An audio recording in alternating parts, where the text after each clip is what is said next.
ഒരു one day Palakkad ട്രിപ്പിന്റെ വിശേഷങ്ങളായാലോ. നമ്മൾ start ചെയ്തത് ഷൊർണൂരിൽ നിന്നാട്ടോ.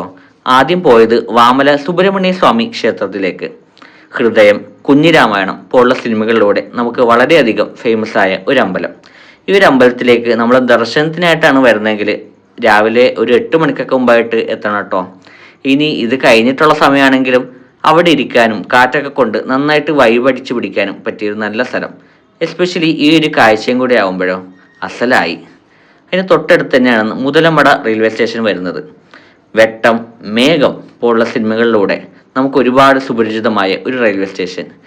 ഇന്നും കുറേ ഡെവലപ്മെൻറ്റ് കാര്യങ്ങളൊക്കെ വന്നെങ്കിൽ പോലും ഈ ഒരു സ്റ്റേഷന് ഗ്രാമീണതയും ആ ഭംഗിയും ഒക്കെ നിലനിർത്തി പോകുന്നത് ഒരു വലിയ കാര്യം തന്നെയാണ്.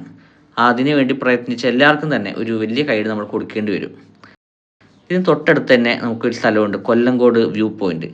നല്ല മഴയുള്ള സമയത്ത് സീതാർകുണ്ട് വെള്ളച്ചാട്ടത്തിൻ്റെ വ്യൂ ഉണ്ട് ഇവിടെ നിന്ന്, കാണേണ്ടത് തന്നെയാണ്. അതിനുശേഷം നമ്മൾ ഫുഡ് കഴിക്കാൻ വേണ്ടി പോയത് അയ്യപ്പേട്ടൻ ചായക്കടയിലാണ്. ഒരു 60 രൂപക്ക് മികച്ച ഒരു ഫുഡ് നമുക്കവിടെ ലഭിക്കും. ശേഷം നമ്മൾ പോയത് മലമ്പുഴ ഡാമിലേക്ക്.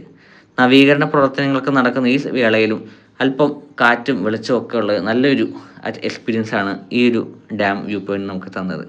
അവിടെ നിന്ന് ഒരു 7 കിലോമീറ്റർ ഗ്യാപ്പിൽ കാവ ഐലൻഡ് എന്ന സ്പോട്ട് ഉണ്ട്. അല്പം വെള്ളം കുറവുള്ള സമയമാണെങ്കിലും ഈ ഒരു പച്ചപ്പും ഹരിതാഭയൊക്കെ നമുക്ക് കണ്ട് ആസ്വദിക്കേണ്ട കാഴ്ചകൾ തന്നെയാണ്. അവിടെ നിന്ന് നമ്മൾ വൈകിട്ട് പോയത് കൽപ്പാത്തി തെരുവിലേക്കാണ്. അവിടുത്തെ അമ്പലത്തിലുള്ള ദർശനവും ശേഷം അവിടെ നിന്നുള്ള കടകളിൽ നിന്ന് കുറച്ച് ഷോപ്പിംഗ് കാര്യങ്ങളൊക്കെ ആയിട്ട് നമ്മൾ തിരിച്ച് നമ്മുടെ വീട്ടിലേക്ക് തന്നെ പോവുമായിരുന്നു.